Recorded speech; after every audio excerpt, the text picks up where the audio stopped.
Good morning all. Welcome to Learners Academy. Good morning.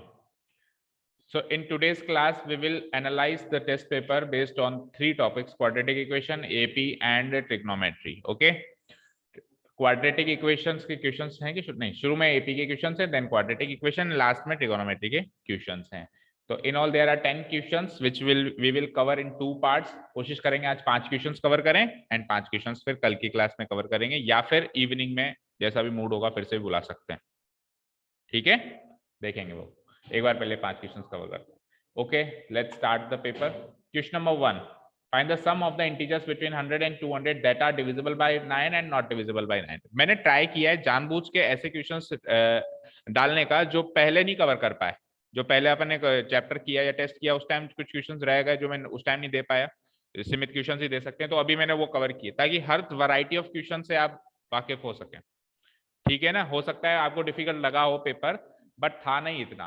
थोड़ा सा ध्यान से देखो, 100 एंड 200 के बीच में बिटवीन लिखा हुआ है, 100 एंड 200 के बीच में, तो बिटवीन लिखा हुआ है तो ना तो 100 काउंट होगा और ना ही 200, और काउंट नहीं होगा और कोई फर्क भी नहीं पड़ेगा क्योंकि ना तो 100 डिविजिबल बाय 9 है और ना ही 200 डिविजिबल बाय, फर्क पड़ा नहीं। बट फिर भी हम सिस्टमेटिकली देखें तो बिटवीन एंड एंड में upper limit lower limit count नहीं होगी, यानी कि स्टार्टिंग कहां से होगी, 101, 102, 103 एंड सो ऑन। ऐसे करते करते लास्ट नंबर कौन सा होगा, 199। अब इसमें से वो नंबर छांटने हैं जो कि 9 से डिविजिबल हो और फिर 9 से डिविजिबल ना हो। तो पहला क्वेश्चन की बात करते हैं, 9 से डिविजिबल वाले नंबर छांटते हैं। तो या तो हिट एंड ट्रायल, 101 को देखो आप 9 से डिविजिबल हो या नहीं हो, या 2 को देखो, 3 को देखो, ऐसे करते करते कोई तो पहला नंबर मिलेगा। एक बार पहला नंबर मिल गया तो फिर 9 के गैप में दूसरे तीसरे नंबर होते चले जाएंगे। एक तरीका तो ये हिट एंड ट्रायल। दूसरा तरीका क्या होता है कि आप पहला नंबर उठा लो एज इट इज, उसको डिवाइड कराओ 9 से, या तो 9 से डिवाइड हो ही जाएगा, नहीं होगा तो क्या होगा, रिमाइंडर देगा। दो, इससे अलावा तीसरी बात तो हो नहीं सकती कि डिवाइड भी ना हो रिमाइंडर भी ना दे। तो ये डिवाइड हो रहा है क्या, चेक करते हैं। 9 1 9, 11, 9 1 9, तो ये डिवाइड नहीं हुआ, इसने क्या दे दिया, रिमाइंडर। तो छोटा पहला नंबर जब अपन देखते हैं तो क्या करते हैं, इन दोनों का गैप देखते हैं। इन दोनों का गैप कितना है, 7 का। इन दोनों का गैप कितना है, 7 का। ये 7 का गैप अगर मैं फुलफिल कर दूं तो वो 9 से डिवाइड हो जाएगा ना, तो 7 का गैप फुलफिल कर दो, 101 में क्या जोड़ दो, 7 जोड़ दो। तो पहला नंबर क्या आ गया, 108। और फिर अगले नंबर तो ऑब्वियसली कैसे मिलेंगे, दोनों के गैप में मिलेंगे। तो 108 के बाद अगला नंबर 109 और 8 17, 117, फिर 126 एंड सो। अब आप देखो जिन्होंने हिट एंड ट्रायल से ट्राई किया होगा उन्होंने 101, 102, 103 ऐसे करते करते 8 तक ट्रायल किया होगा ना, नहीं सीधा ही ध्यान था 108, तुक्का लगा दिया। अच्छा ठीक है, ओके। लास्ट नंबर की बात करूं तो या तो हिट एंड ट्रायल से इसको भी देखो, 199 को देखो क्या डिवाइड होगा, नहीं तो फिर उससे पहला देखो, नहीं तो फिर उससे, ये हिट एंड ट्रायल वाला तरीका। और अगर सीधा तरीका तो लास्ट नंबर उठा लो एज इट इज भैया, या तो तू डिवाइड होगा या रिमाइंडर देगा। 9 2 जा 18, 19, 9 2 जा 18, रिमाइंडर 1। लास्ट नंबर के केस में बस ये रिमाइंडर 1 इसमें से माइनस करते ही हमको मिल जाएगा। 199 में से एक गया तो 198, 198। तो ये मेरी एपी बन चुकी है जिसका पहला टर्म है 108, जिसका आखिरी टर्म है 198, और कॉमन डिफरेंस कितना है भाई, डिविजिबिलिटी बाय 9 चल रही तो ऑब्वियसली कॉमन डिफरेंस भी कितना होगा, 99 का होगा। पहला term 108, last term 198, common difference 9, value चाहिए n की। आपको चाहिए कितने टर्म्स हैं, how many numbers are there, आपको ये पता लगाना है कि कितने ये नंबर्स हैं total, how many numbers are there, यानी आपको n की वैल्यू पता करनी है। तो मैं अगर लास्ट टर्म को an से कंपेयर कर दूं तो हो जाएगा काम।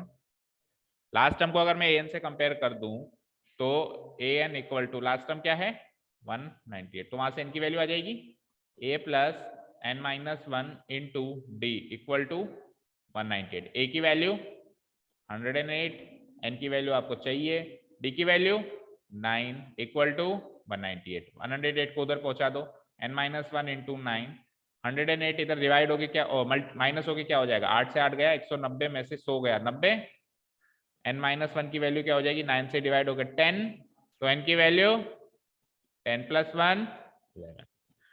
ठीक है, यानी 100 और 200 के बीच में दुनिया में 11 ही नंबर हैं जो कि 9 से डिवाइड हो जाते हैं। तो पहला क्वेश्चन का आंसर तो आ गया कि n की वैल्यू हो गई 11। ठीक है, n की वैल्यू हो गई आपकी 11, इसका आंसर तो आ गया। अच्छा सॉरी, सम चाहिए, इसको सम चाहिए, सॉरी। तो फिर सम चाहिए तो फिर सम का फॉर्मूला लगाना पड़ेगा, यानी S11 चाहिए अब आपको, और वो इजीली निकल जाएगा। देखो कैसे निकलेगा वो, हमने इतना तो कर ही दिया भाई। फर्स्ट टर्म 108 है, लास्ट टर्म 198 और n की वैल्यू मिसिंग थी, वो क्या आ गई 11 आ गई। अब नेक्स्ट पेज पे अपन करते हैं, अपने को क्या चाहिए सम। तो सम का एक फॉर्मूला वो वाला लगा सकते हैं अपन, n/2 into a plus l लगा सकते हैं, क्योंकि पहला और लास्ट टर्म पता है हमको और n पता नहीं था, वो भी पता है।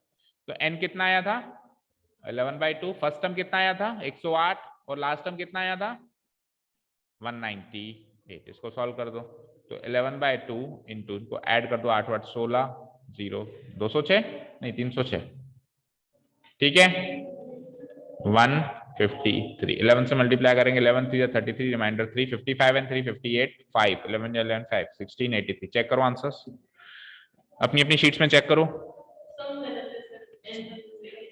तो फिर अपने विवेक अनुसार इसको मार्क्स दो।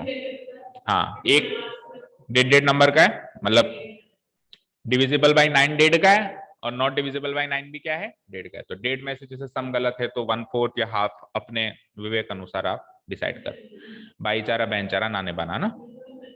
ओके हाँ,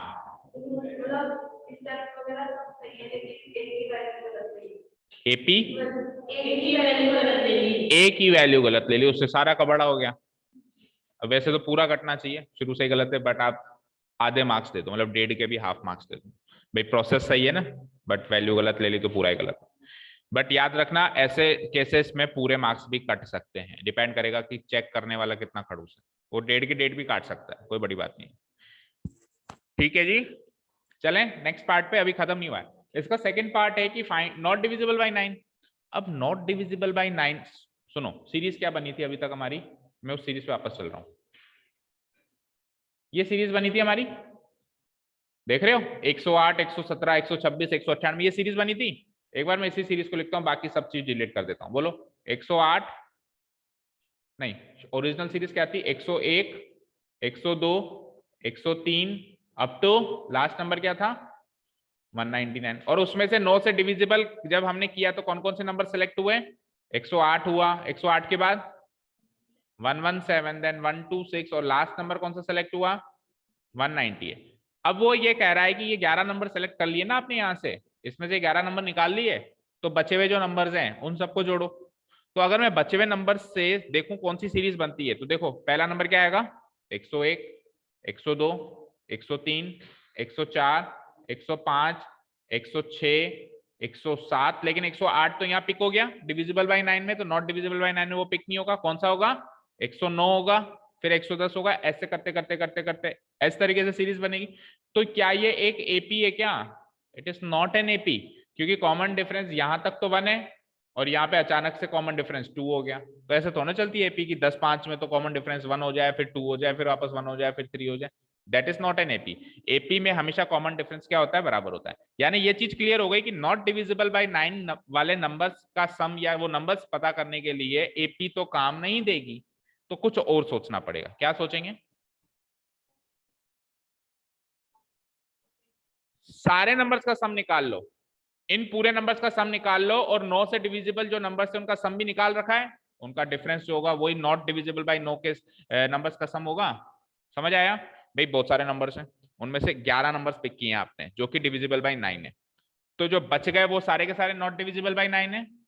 तो टोटल जितने भी नंबर है उनका सम निकाल लूं, और डिविजिबल बाय 9 जो 11 नंबर से इनका सम निकाल ही लिया, उस टोटल सम में से इस सम को माइनस करते ही बचे हुए जो नॉट डिविजिबल बाय 9 है उनका सम आ जाएगा। इसी तरीके से पॉसिबल है, एपी बना के पॉसिबल नहीं है। ठीक है, दैट मींस मुझे 101 से 102 103 कंटिन्यूअस सारे इंटीजर्स का सम चाहिए up to what, up to 199। तो ये एक एपी बन रही है। इस एपी के हिसाब से ए क्या है 101, डी क्या है कॉमन डिफरेंस, एक एक का गैप है, लास्ट टर्म क्या है 199 है, तो एन निकालनी है। वैसे तो अंडरस्टूड है 99 नंबर हो रहे हैं, बट क्योंकि एपी पढ़ रहे हैं तो बिल्कुल सिस्टमेटिक ही चलना पड़ेगा। वही ए एन से कंपेयर करूंगा मैं किसको 199 को, A plus N minus 1 into D equal to what 199। A क्या है 101, एन पता करना था, डी क्या है कॉमन डिफरेंस 1 है 199, ये 101 इधर जाके माइनस हो जाएगा, क्या हो जाएगा 98, n-1 इंटू 1 n-1 ही होता है, तो n-1 की वैल्यू 98, तो n की वैल्यू 98 प्लस 1 यानी कि 99, n आ गया 99। अब इसका सम चाहिए, इसका सम कैसे निकालेंगे, वही जैसे पहले निकाला, n/2 into a plus l, तो 99 आया ना ये। और पहला नंबर क्या था 101, और लास्ट नंबर क्या था 199, तो ये 300 हो गया टोटल मिला के। 150 टाइम्स ये कैंसिल आउट हो गया, सम आ गया 0, 15 9 जा 135, रिमाइंडर 13, 15 9 जा 135 एंड 13 148। तो ये तो टोटल सम है 101 से लेकर 199 तक का। उसमें जो वो सम कितना आया था अभी पहले क्वेश्चन का चेक करो, कितना आया था 183। तो नॉट डिविजिबल बाई 9 का सम कितना हो जाएगा 7, 14 में से 8 गए 6, 7 में 6 गया 1, 13। तो ये है सेकंड क्वेश्चन का आंसर 13,167, 13,167। तो देख लो अब मेरे हिसाब से ये क्लिक किया किसी को भाई टोटल सम में से, निशिता, अंशिका, और किसी को क्लिक नहीं किया तो फिर क्या कर दिया, छोड़ दिया उसको। अविका ने भी किया, ओके, अविका ने तो बताया ही सही। हाँ, तो और किसी को क्लिक ही नहीं किया, छोड़ दिया फिर आपने सेकंड पार्ट, आधा क्या एपी बनाई, ठीक है। तो नेक्स्ट टाइम याद रखना इस तरह का क्वेश्चन आ जाए, उसी से डिविजिबल का है उसी से नॉट डिविजिबल का है, तो उसी से पहले तो आप डिविजिबिलिटी में ही एपी बना सकते हो, नॉट डिविजिबिलिटी में आप एपी उन नंबर्स को पिक करके आप एपी नहीं बना सकते। तो आप टोटल की एपी बनाओ, डिविजिबिलिटी की एपी बनाओ, उन दोनों का डिफरेंस देखो तो नॉट डिविजिबिलिटी का सम आ जाएगा। क्लियर, सबको क्लियर है सारी चीजें, ठीक है। चले नेक्स्ट क्वेश्चन पे, ओके। तो अच्छा क्वेश्चन था पहला क्वेश्चन, इसमें कॉमन सेंस अप्लाई हुआ है, इसमें लॉजिक अप्लाई हुआ है, इसमें एन का फॉर्मूला अप्लाई हुआ है, इसमें एसएन का फॉर्मूला भी अप्लाई हुआ है, एक ही क्वेश्चन में सब कुछ अप्लाई हुआ। The sum of n terms of an AP is this, find the nth, 6th and 12th term. इस तरह का क्वेश्चन हमने क्लास में कम से कम 4-5 बार कर लिए, and because it is important इसलिए मैंने फिर से दिया ताकि याद करो आप। सम का फॉर्मूला गिवन है और nth टर्म निकलवा रहा है, तो सम के फॉर्मूले से nth टर्म हमने निकालना सीखा था, याद है आपको, बोलो। तो सम का क्या फॉर्मूला गिवन है, क्या गिवन है, Sn equal to 3 plus 4n। अब देखो पहले चेक कर लो कि उसने nth टर्म पूछी है क्या, पूछी है ना, ये nth ही तो है, और फिर 6 और 12। तो अगर किसी क्वेश्चन में nth टर्म पूछ ले तो पहले वही निकाल लो, उसकी मदद से 6th एंड 12th टर्म बहुत आसानी से निकल जाएगी। और nth टर्म पूछी नहीं है तो फिर तो बात ही अलग है, फिर तो डायरेक्ट 6th और 12th निकालो। लेकिन अगर nth टर्म पूछिए तो पहले nth टर्म निकालिए। तो nth टर्म निकालने का फॉर्मूला क्या होता है, सम के फॉर्मूले से Sn minus Sn minus 1, yes और नो, उतनी टर्म्स का सम उसमें से पिछली टर्म्स के सम्स को माइनस करो, सिखाया था, ठीक है। तो Sn तो है मेरे पास ये का यही, कॉपी पेस्ट, और Sn माइनस 1 निकालना है, ब्रैकेट लगा रहा हूं देखो मैं, Sn माइनस 1 निकालना है। Sn माइनस 1 मतलब जहां जहां n है वहां पे n माइनस 1 रखो, तो 3n स्क्वायर है तो n की जगह क्या रखो n माइनस 1, उसका स्क्वायर करो। फिर 4n है तो n की जगह क्या रखो n माइनस 1। समझ आया, समझ आया क्या रिया, बोलो। देखो जहां जहां n है वहां पे मैंने क्या रख दिया n माइनस 1, जहां जहां n मैंने क्या रख दिया, क्योंकि मैं Sn माइनस 1 निकाल रहा हूं, और ये तो सेम कॉपी पेस्ट, ठीक है। इसको सॉल्व करते हैं, तो ऑब्वियसली ये n की फॉर्म में आएगा आंसर इसका, और n की फॉर्म में ही चाहिए मुझे, तो ये हो जाएगा 3n स्क्वायर प्लस 4, नहीं ब्रैकेट लगाने की जरूरत भी नहीं थी, माइनस, अंदर सॉल्व करते हैं, 3 से मल्टीप्लाई करना है, n माइनस 1 का होल स्क्वायर बोल दो, n square minus 2n plus 1 plus 4 into n 4n और माइनस 4 इंटू 1 4, ठीक है। ये हो जाएगा, ब्रैकेट हटा दो सारे, 3n स्क्वायर प्लस 4n, देखो minus 3 into n square minus 3n square, minus 3 into minus 2n plus 6n, minus 3 into plus 1 minus 3, अच्छा minus of 4n minus 4n और माइनस ऑफ माइनस 4 प्लस 4, इन सारी चीजों को सॉल्व करो, ये तो कट गया देखो, 4n plus 6n minus 4n, जो 4n माइनस 4n भी कट गया, क्या बचा केवल और केवल 6n और minus 3 plus 4 minus 3 plus 4 plus 4। तो ये तो आ गई आपकी nth टर्म, एक क्वेश्चन तो सॉल्व हुआ। अब देखो nth टर्म आ गई तो बची हुई जो 6th 12th 13th 14th जितनी भी उसने पूछी है बस n की वैल्यू पुटअप करे जाओ, आंसर निकाले जाओ, n की वैल्यू पुटअप करे जाओ, आंसर निकाल जाओ, इजी हो जाएगा ना। तो फिर से कह रहा हूं अगर nth टर्म पूछी है ऐसे क्वेश्चन में तो पहले nth टर्म निकाल लो। अब इसके आगे का काम देखो कितना आसान है। nth टर्म आ गई आपकी, क्या आ गई, क्या आ गई nth टर्म 6n + 1। तो अब क्या पूछा था उसने, 6th एंड 12th टर्म, यानी कि उसने a6 पूछा था और a12 पूछा था। जब आपके पास a n की वैल्यू है तो बस n की जगह 6 पुटअप कर दो, 12 पुटअप कर दो, आंसर। तो 6 × 6 + 1, 6 6 36 + 1 37, और 6 × 12 + 1, 12 6 72 + 1। तो 3 आंसर्स हो गए। nth टर्म ये है, 6th टर्म ये है, 12th टर्म ये है। चेक करो आंसर्स। ये फैन कौन चला गया, बंद करो, बाहर से बंद करके आओ ना।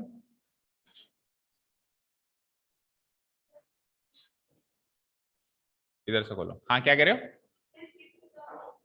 सिर्फ 6th टर्म सही है। तो टोटल क्वेश्चन 3 मार्क्स का था, उसमें 3 क्वेश्चन थे, एक एक नंबर का एक एक क्वेश्चन हो गया तो 1 नंबर दे दो भाई। 3 पार्ट्स थे ना, टोटल क्वेश्चन भी 3 मार्क्स का था, तो 1 नंबर का वो, 1 नंबर का वो, 1 नंबर।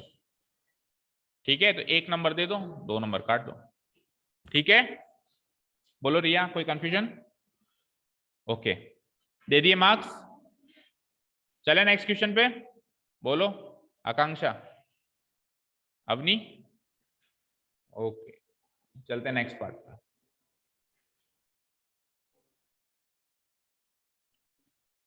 इसका सेकंड पार्ट देखो, डिटरमाइन के की वैल्यू पता करें। अगर अगर के स्क्वायर, अगर के स्क्वायर + 4k + 8, फिर कॉमा लगा हुआ है, 2k स्क्वायर + 3k + 6, फिर एंड लगा हुआ है, 3k स्क्वायर + 4k + 4। ये 3 टर्म्स जो हैं एपी के 3 लगातार टर्म्स हैं। ये 3 टर्म्स जो हैं एपी की 3 लगातार टर्म्स हैं। तो आपको क्या करना है, क्या करना है, के की वैल्यू पता करनी है। अगर ये एपी की लगातार 3 टर्म्स हैं तो इसका इसका डिफरेंस और इसका इसका डिफरेंस, कॉमन डिफरेंस बराबर आएगा, यस और नो। इसको कोई सी भी 3 टर्म्स मान लीजिए, लेट अस से कि इसको a1 a2 a3 मान लीजिए। वैसे तो आप कोई सी भी मान लो लगातार 3, लेकिन शुरू की 3 ही मान लेते हैं। तो पहली को ले लेता हूं a1। a1 क्या हो जाएगा, बोलो, चेक करके बताओ पहली टर्म क्या है, पेपर ही नहीं है आपके पास तो। के स्क्वायर + 4k + 8, a2 क्या है, 2k square + 3k + 6, and third term क्या है, 3k स्क्वायर + 4k + 4। तो कॉमन डिफरेंस दोनों तरफ से बराबर आना चाहिए, a2 - a1 से भी और a3। तो कॉमन डिफरेंस का फॉर्मूला होता है, या तो आप दो तरीके से निकाल सकते हो, तो a2 - a1 या फिर a3 - a2। a2 - a1 से निकालता हूं मैं, तो सीधे ही माइनस कर रहा हूं, एक स्टेप स्किप कर रहा हूं। आपको लिखना चाहिए a2 क्या है, a1 क्या है, माइनस लगाना चाहिए, सॉल्व करना चाहिए। आप चेक वैसे ही करना है कि सॉल्व किया है कि नहीं किया है। अभी मैं टाइम सेव करने के लिए डायरेक्ट सॉल्व कर रहा हूं। 2k स्क्वायर में से k स्क्वायर गया, k स्क्वायर, 3k में से 4k गया, -k, 6 में से 8 गया, -2। यहां आ जाओ, 3k स्क्वायर में से 2k स्क्वायर गया, k स्क्वायर, 4k में से 3k गया, सिंगल k, 4 - 6 -2। अब ये दोनों क्वांटिटी बराबर होनी चाहिए क्योंकि कॉमन डिफरेंस बराबर होता है, होगा ना। तो मैं क्या करता हूं, ये लो, इन दोनों को कर देता हूं इक्वेट। इक्वेट करते ही ये गया, -2 गया, k को उधर बुलाओ, k + k 2k, उधर क्या बचा, 0, k की वैल्यू 0, आंसर। ठीक है, क्लियर। तो ये तो बहुत ही आसान क्वेश्चन था, बस थोड़ा सा एनालिटिकल था, वो चीज क्लिक कर जाएगी, कॉमन डिफरेंस इक्वेट करना है तो के की वैल्यू बहुत ही आसानी से निकल जाती है, 3 नंबर मिलते पूरे। ऑब्वियसली पहले वाले क्वेश्चन से ज्यादा प्रेफरेबल है कि इसको अटेम्प्ट करें। मैं खुद होता तो भी मैं इसको अटेम्प्ट करता, क्योंकि टाइम सेव करना भी इंपॉर्टेंट है।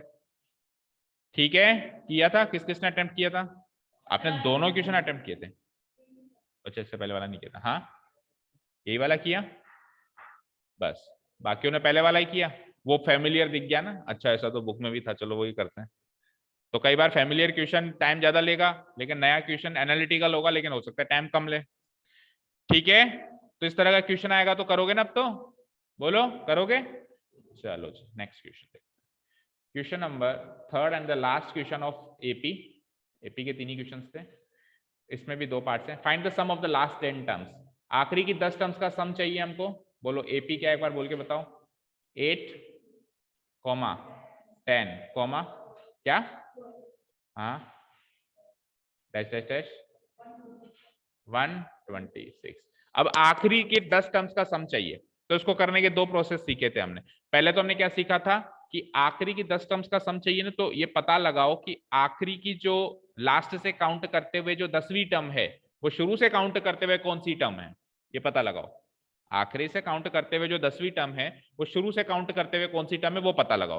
तो देखो यहाँ पे ए क्या है, 8, कॉमन डिफरेंस पता लगा ही दोगे, 10 में से 8 गया 2, और लास्ट टर्म क्या है 126। तो पहले तो ये पता लगाओ कि टोटल टर्म्स कितनी है। टोटल टर्म्स पता लगाने के लिए लास्ट टर्म को हम ए एन से कंपेयर करते हैं। 126 को ए एन से कंपेयर किया, a plus N minus 1 into D equal to what 126। A क्या है 8, एन माइनस 1, डी क्या है 2, 126। 8 उधर जाएगा माइनस हो जाएगा, कितना आएगा 118। 2 उधर जाएगा डिवाइड हो जाएगा, कितना आएगा 59। सही है। -1 उधर जाएगा प्लस हो जाएगा, कितना आएगा 60। तो n की वैल्यू 60, टोटल टर्म्स कितनी आ गई 60। यहां तक क्लियर है। अब टोटल टर्म 60 आ चुकी है। अब सुनो, 60 टर्म्स के अंदर, यानी ये पता चल गया 60 लोग हैं वहां पे, आखिरी से 10वें नंबर की टर्म शुरू से कौन से नंबर की टर्म होगी, यही तो सोचना है, यही तो सोचना है। उसको सोचने का तरीका भी बताया था। जो 10th term from the last होगी, या फिर मैं यूं कहूं position of 10th term from the last कैसे निकालेंगे, पोजीशन ऑफ 10th टर्म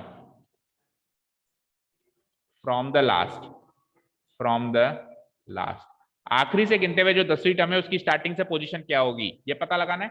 हम क्या करेंगे, n में से उस 10 को करेंगे माइनस, और एक अपनी मर्जी से +1 फ्री में देते हैं, याद था।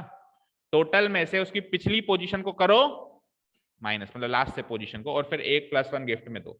तो n कितना आया 60 माइनस 10 + 1, यानी कि 50, 51st, यानी 51th टर्म होगी।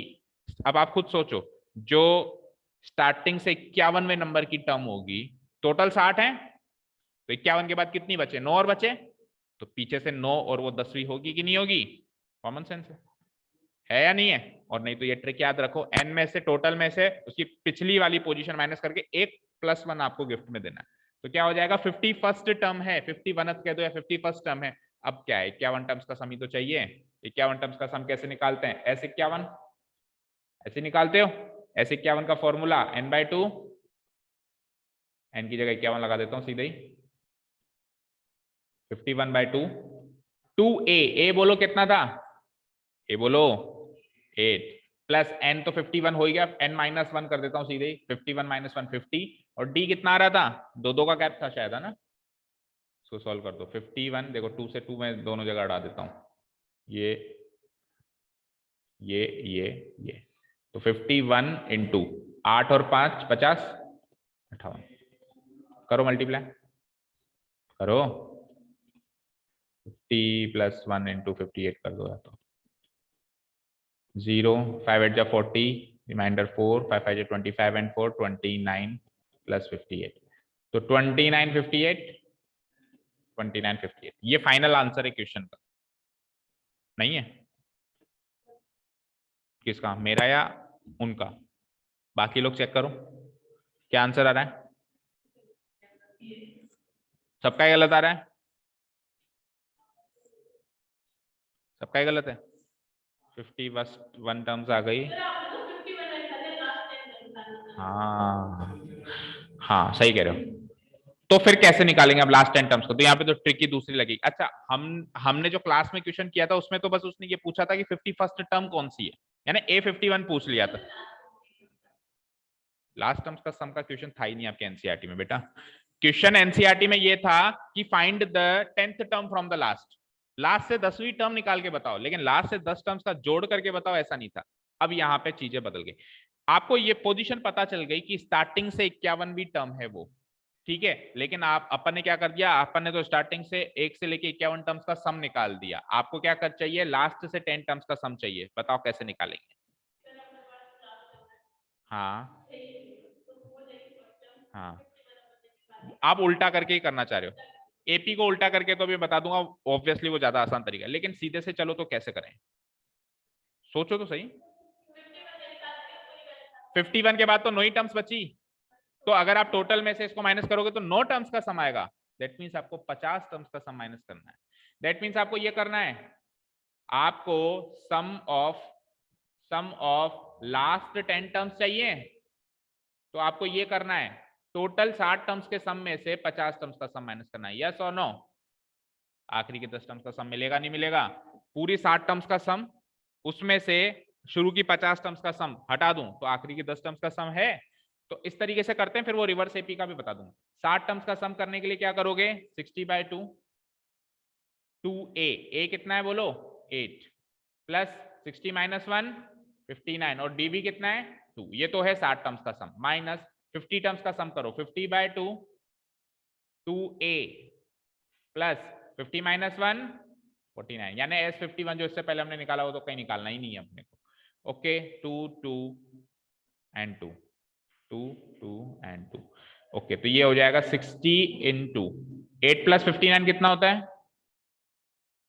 बोलो 67, माइनस 50 इंटू 8 प्लस 49 कितना होता है 57। चलो मल्टीप्लाई करो, 0 6 7 या 42, रिमाइंडर 4, 36 एंड 4 40, माइनस 0 5 7 या 35, रिमाइंडर 3, 5 5 या 25 एंड 3 28। करना माइनस जरा, 0 12 में से 5 गए 7, 9 में से 8 गया 1, 3 में से 2 गए 1, 1170।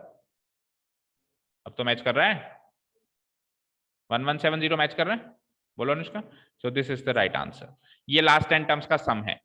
अब एक अप्रोच तो ये है कि हम इस तरीके से पता लगाएंगे, पहले पोजीशन पता लगाएंगे, और पोजीशन पता करने के बाद हमको पता चल गया 51वीं पोजीशन है। अच्छा, पोजीशन भी क्यों पता लगा रहे हो फिर, लास्ट नहीं, पोजीशन पता लगाना जरूरी ही नहीं है, बस ये पता लगा लो कि टोटल टर्म्स कितनी है। टोटल टर्म 60 है और उसमें से आखिरी की 10 टर्म्स का सम चाहिए, तो अब ये पता नहीं लगना है कि वो 10वीं टर्म की पोजीशन क्या है, स्टार्टिंग से कुछ भी पता नहीं लगाना। दैट मीन्स ये वाला जो पार्ट हमने किया इसकी यहाँ पे जरूरत नहीं है, डिलीट कर दिया मैंने। जो अपन ने किया था ना पोजीशन फ्रॉम द लास्ट, वो वाला पार्ट करने की जरूरत ही नहीं है। बस टोटल टर्म्स पता लगाओ, टोटल टर्म्स का सम निकालो, और आखिरी की 10 टर्म्स हटा दें तो 50 टर्म्स का सम उसमें से क्या कर दो, माइनस कर दो। एक अप्रोच ही हो गई। सेकेंड अप्रोच में हम क्या करेंगे, एपी रिवर्स करेंगे, वो ज्यादा आसान अप्रोच है। 8 10 12 अप टू कितना है 126। तो इस हिसाब से ए कितना था, ए डी कितना था 2, एंड लास्ट टर्म क्या थी 126। मैंने कर दिया इसको रिवर्स, तो रिवर्स करते ही पहली टर्म हो गई 126 और आखिरी टर्म हो गई आपकी 8।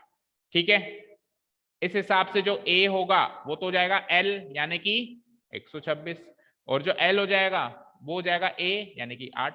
एक्सचेंज हो जाएंगे दोनों, एक्सचेंज ऑफर में।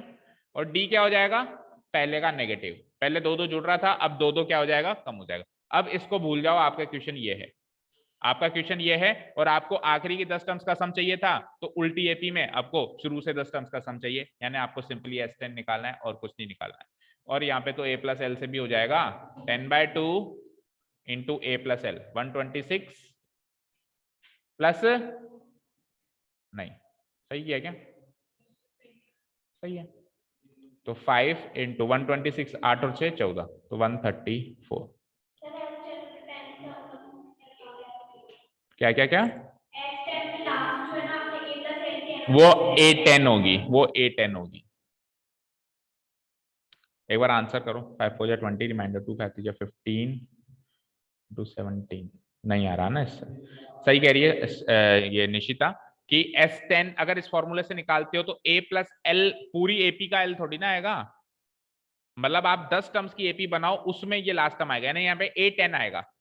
भाई S10 का फॉर्मूला ये बनेगा बेटा, S10 का फॉर्मूला बनेगा 10/2 या n/2 equal into a plus A10 बनेगा, A10 बनेगा। और ये 8 जो है ये A10 थोड़ी ना, तो इसलिए 8 यहाँ पे नहीं लिख सकते, तो फिर आपको वो फॉर्मूला नंबर जो बड़ा वाला फॉर्मूला है उसी से निकाल लो, और या फिर पहले A10 निकाल लो।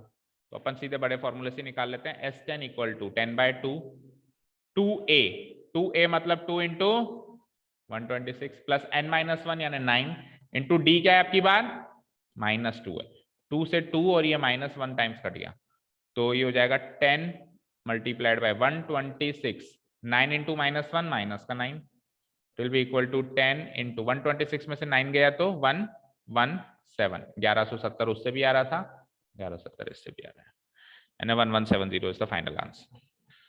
ये वाला फॉर्मूला नहीं चलेगा यहाँ पे, ये वाला फॉर्मूला चलाना है तो पहले A10 की वैल्यू निकालो, और वो A10 की वैल्यू क्या, टाइम क्या हो गया, हाँ टाइम तो हो गया 8 बज के। ये एक क्वेश्चन और देख जाओ, कौन तैयार होगा, तो क्यों नहीं आया तैयार होगा, जब पता है 10 मिनट जल्दी हो गया तो 10 मिनट आपको हर जगह जल्दी करना है, तैयार होने में भी जल्दी करना है। हाँ तो जाओ, जिसको जाना है जाओ, और बाकी जो एक क्वेश्चन है वो देख के जाओ, जिसको नहीं जाना है बाकी लोग वीडियो से देखेंगे जो जा रहे हैं, ठीक है। चलो क्वेश्चन नंबर 3 का सेकंड पार्ट देख लो, अगर किसी ने किया हो, इजी है वैसे, ज्यादा टाइम नहीं लगेगा, जिसको जाना है वो जा सकता है, नो प्रॉब्लम, आप वीडियो से देख लेंगे। कौन कौन जा रहा है, ठीक है, आप दोनों अपनी अपनी शीट इसको देके जाओ, सोनाक्षी को एक, इसको देके जाओ एक, अनुष्का को देके जाओ, और एक सृष्टि को देके जाओ, चलो जाओ, ठीक है, तो फिर छोड़ जाओ वहीं पे छोड़ जाओ। चलिए देखिए इसका थर्ड का second part, split 207 into 3 parts, 207 को 3 पार्ट्स में तोड़ना है, इस तरीके से तोड़ना है ताकि वो क्या हो, एपी में हो। अब तोड़ने का मतलब ये नहीं है, तोड़ने का मतलब क्या है, यानी something plus something plus something, ये होता है तोड़ना। जैसे मैंने कहा 200 को 3 पार्ट्स में डिवाइड करो, एक को आपने 60 रुपए दे दिए, एक को 100 रुपए दे दिए, तो तोड़ने का मतलब क्या है वो समझो पहले। तो तोड़ने का मतलब है उसको 3 टर्म्स के सम की फॉर्म में लिखो, ठीक है, और इस तरीके से लिखो ताकि वो जो 3 पार्ट्स हैं वो भी क्या बनाए, एपी बनाए। यानी आपने 3 पार्ट्स में तोड़ दिया इसको, 1 2 3, something plus something plus something, तो इन तीनों का सम तो 207 आना ही चाहिए, बट ये एपी भी बनाने चाहिए, ये एपी भी बनाने चाहिए, समझ में आया यहां तक।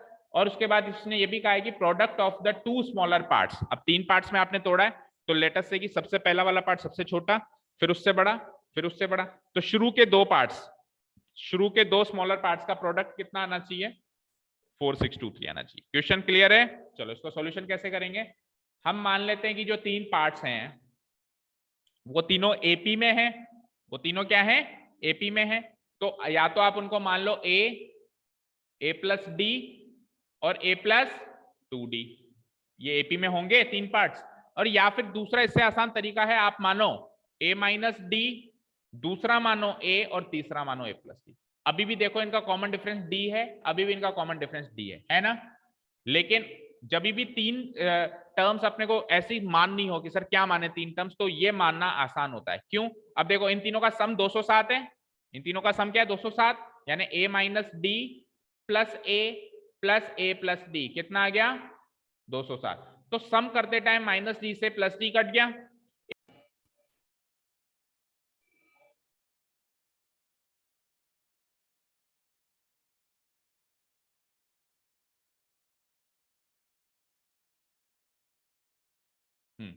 ठीक है। तो यहां तक क्लियर हो चुका होगा कि आपकी जो मिडिल टर्म है, ए की वैल्यू 69 है, and this is your middle term not the first term, क्योंकि आपने ये वाली सीरीज कंसीडर करी है, ना कि ये वाली सीरीज। ये वाली सीरीज में ए मिडिल में बैठा है, तो बीच वाली टर्म आपको मिल गई 69। अब अभी तक की कंडीशन क्या है कि आपकी पहली टर्म है 69 माइनस डी, ए की वैल्यू 69 है ना, दूसरी टर्म क्या है एग्जैक्ट 69, दूसरी टर्म तो एग्जैक्ट पता है 69, एंड तीसरी टर्म क्या है 69 प्लस डी। अब सेकंड सिचुएशन पढ़ो, सेकंड सिचुएशन क्या कहती है कि प्रोडक्ट ऑफ 2 स्मॉलर पार्ट्स इतना आ रहा है, तो 2 स्मॉलर पार्ट्स का प्रोडक्ट यानी कि ये वाला और ये वाला होगा, अगर आपने बढ़ती हुई एपी मानी, अगर घटती हुई एपी मानी तो वो होगा, तो हम बढ़ती हुई से भी आंसर निकाल सकते हैं, घटती तो हम असेंडिंग ऑर्डर मान लेते हैं, तो 2 स्मॉलर पार्ट्स ये हो जाएंगे, इन दोनों का प्रोडक्ट कितना होगा 69 माइनस डी इंटू 69, जो भी वो दे रहा है, क्या दे रहा है 4623, ठीक है। 69 इंटू 69, 69 का स्क्वायर करना है, पता है किसी को, 50 से कितना ज्यादा है 19, 25 में 19 जोड़ो 44, और 19 का स्क्वायर क्या होता है, 19 का स्क्वायर बता दो 361, तो 3 इसमें जोड़ दो 4761, माइनस 69 इंटू डी 69 डी 4623, इसको उधर बुलाओ, उसको उधर भेजो। तो 4761 माइनस 4623 इक्वल टू 69D। अरे स्क्वायर नहीं है तो कर देना मल्टीप्लाई, इतना क्या सोच रहे हो। 7, 11 में से 3 गए तो 8, 5 में से 2 गए तो 3, 7 में से 6 गए तो 1, 138 इक्वल टू 69D।